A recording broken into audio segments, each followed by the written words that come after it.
Hi అండి. Good morning. Today recipe వచ్చేసి మెంతి రైస్.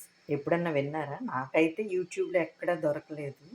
ఎక్కడ చూడలేదు నేను మెంతి రైస్ అనేది. ఇప్పుడు నేను చేసి చూపిస్తున్నాను చూడండి ఫ్రెండ్స్. నైట్ మనం ఒక 3 గంటలు మెంతులు నానబెట్టుకోవాలి. ఇన్ని సరిపోతాయి. ఒక 2, 3 స్పూన్లు. మనకు ఫ్లేవర్ అర్థమవుతుంది ఒకసారి చేసుకుంటే. నేనైతే ఒక 2 స్పూన్లు నానబెట్టాను.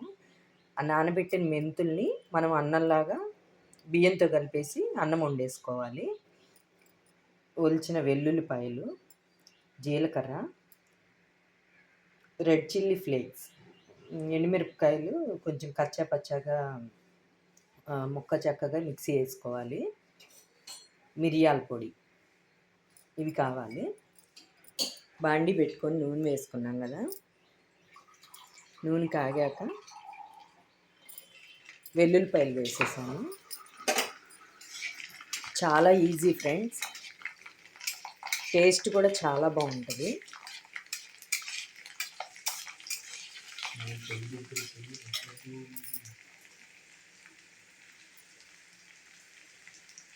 వెల్లుల్లిపాయలు వేగాక మిగతా అన్నీ వేసుకున్నాను. నాకైతే ఈ రెసిపీ మా ఎదురింటి ఆంటీ వాళ్ళ అమ్మాయి చిక్మంగళూరులో ఉంటుంది, తను చెప్పింది. అప్పుడు ట్రై చేశాను. అప్పటి నుంచి నాకు ఫేవరెట్ అయిపోయింది ఈ డిష్. నా దగ్గర అమ్మ వాళ్ళు, మా అక్క వాళ్ళు అందరు నేర్చుకొని వాళ్ళు కూడా కంటిన్యూగా చేసుకుంటారు. మీకు ఎవరికన్నా తెలిస్తే కామెంట్ చేయండి ఫ్రెండ్స్.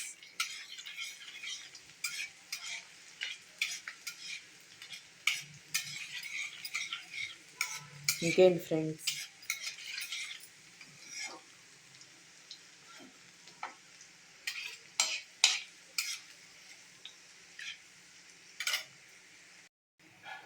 ఇంకా వెల్లుల్లిపాయలు వేగినాయి కదా ఫ్రెండ్స్. ఇప్పుడు మనం జీలకర్ర వేసుకున్నాము.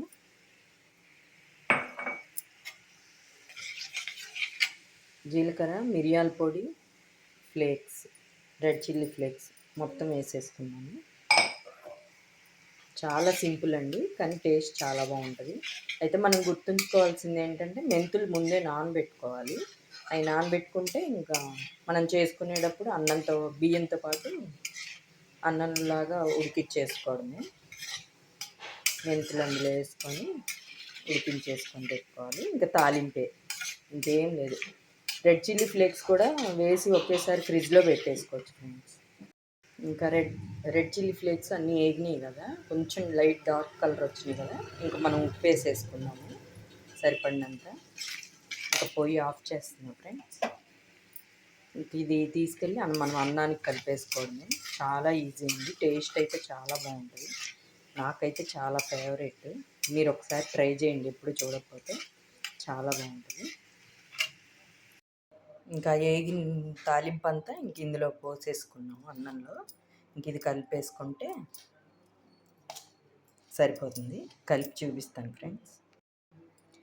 అంతే ఫ్రెండ్స్, కలిపేసాను కదా, ఇంక మెంతి రైస్ రెడీ. తినడానికి ఇంక రెడీ అయిపోయింది మెంతి రైస్. మీకు కనుక ఈ రెసిపీ నచ్చినట్లయితే లైక్ చేయండి, షేర్ చేయండి, కామెంట్ చేయండి, సబ్స్క్రైబ్ చేసుకోండి. బాయ్.